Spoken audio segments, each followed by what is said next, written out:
हरिओम. योगदास श्री जयगणेश जोशी लिखित भक्तिबोधामृत. 64. सद्गुरू. भक्त भोळा, अश्राप, निरागस, साधा सरळ असतो. जगाचे व्यवहार त्याला माहीत नसतात. तो श्रद्धाळू असतो. यामुळे परमात्म्याबद्दल कोणी काही बोलले की त्याच्यामध्ये भावभावना निर्माण होतात. याचा गैरफायदा घ्यायला बोगस, भोगी, भपकारा करणारे टपकलेलेच असतात.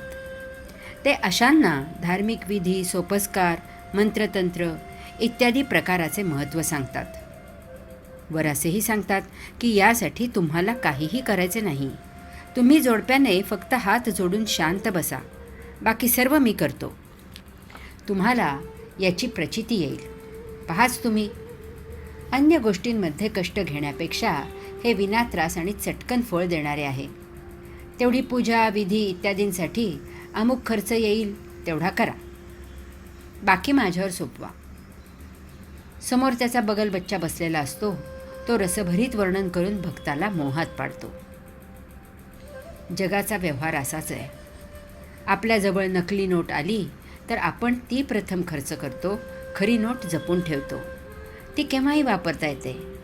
त्या एका नकली नोटेने भरपूर व्यवहार होतात.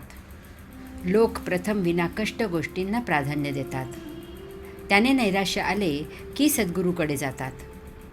यास्तव भक्ताने मुळातच पैसा, प्रसिद्धी, प्रतिष्ठा यामागे न लागलेल्या सद्गुरूचा शोध घ्यावा. सद्गुरू भक्ताला एक एक पायरी वर आणतो. हरि ओम.